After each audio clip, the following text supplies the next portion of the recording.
ভারত আমাদেরকে যে সুবিধাটা বিভিন্ন সময় দিয়েছে, কিন্তু সেই সুবিধাটা আমাদেরকে যতটুকু দিয়েছে তার সাথে বেশি নিয়েছে। সেটা কেমন? গুজরাটের যে আদানি গ্রুপের গৌতম আদানি, তার সঙ্গে নরেন্দ্র মোদীর সম্পর্ক সেই 2001 সাল থেকে। তাকে বিভিন্নভাবে ডোনেশন সহায়তা দিয়েছে। সেটার ফিডব্যাক দেওয়ার জন্য নরেন্দ্র মোদী মনে হয় সম্ভবত বাংলাদেশটাকে প্রথম চয়েস করে নিল।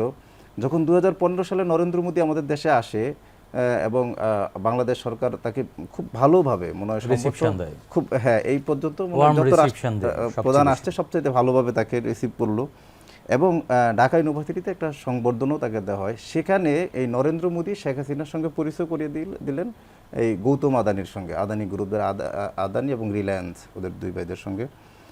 তো 2017 সালে তার সঙ্গে শেখ হাসিনার একটা চুক্তি হয় যে ওরা আমাদেরকে বিদ্যুৎ দিবে, সেখানে প্রায় 1600 মেগাওয়াট বিদ্যুৎ দিবে।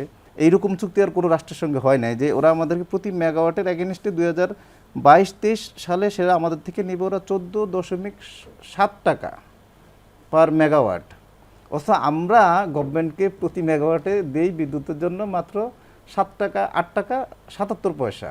মানে বিশাল একটি সাবসিডি থেকে যায়, তাই না? এবং 23-24 সালে সেটা আমরা দিব আবার ওদেরকে, তখন 2 টাকা আবার কমে আসছে 12 টাকা করে, কিন্তু আমরা তখনও গভর্নমেন্টকে দিচ্ছি 8.77 টাকা। কত হইলো দেখেন, তাইলে আমরা প্রায় সেখানে 27% আমাদের গভর্নমেন্ট ওদেরকে অতিরিক্ত টাকা দিচ্ছে এবং সেটা টোটাল টাকার এগেইনস্ট আসে প্রায় $320 বিলিয়ন। এই যে এটা বিশাল পরিমাণ একটা টাকা। তো আপনি যেটা বলছেন সেটা তো মানে দিতে হচ্ছে, এবং শুধু সেটা নেই, এই এর এগেইনস্টে ওরা বললো কি যে আমরা থেকে এটা নিবে এবং 75%-এর মতো ওদের থেকে আমরা এই যে কয়লা টয়লা ইত্যাদি আছে এই জিনিসগুলো মানে অতিরিক্ত টাকা আমরা পরিশোধ করতে হবে।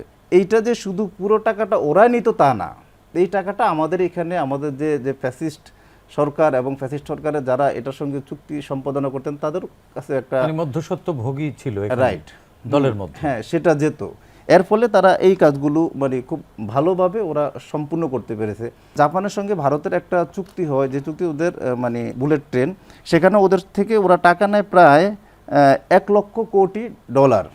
এর এগেনস্টে আপনি খুব মানে লক্ষণীয় ব্যাপারটা যে ওরা ইন্টারেস্ট দিবে 0.1%, বাট ওই পরিমাণে ভারত আবার আমাদেরকে লোন দিল, সেটা ওরা আমাদের থেকে নিচ্ছে 1%। বিশাল ব্যবধান। সেটা শুধু আদানি বা রিলায়েন্স ওদের সঙ্গে কেন?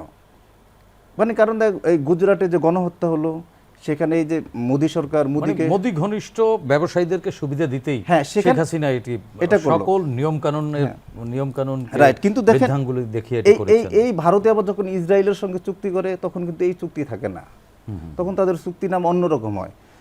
শুধু তাই না, আমাদের দেখেন এই বিদ্যুতের জন্য আমাদের যে ওদের সঙ্গে যে চুক্তিটা হলো, সেখানে বলা আছে যে আমরা কোনোভাবে এই ওদের সঙ্গে চুক্তি ভঙ্গ করতে পারবো না, ওরা চাইলে ভঙ্গ করতে পারবে। আমরা যদি ভেঙে ফেলি তাহলে আমাদের রাইট সবগুলো এক পেশে নিতে, আমরা ওদেরকে ভর্তুকি দিতে হবে, ক্ষতিপূরণ দিতে হবে, বাট তারা না, এবং আমরা এই চুক্তি বাতিলও করতে পারবো, এবং আমরা চুক্তি বাতিলও করতে পারবো। অসম চুক্তি, রাইট, একদম অসম চুক্তি।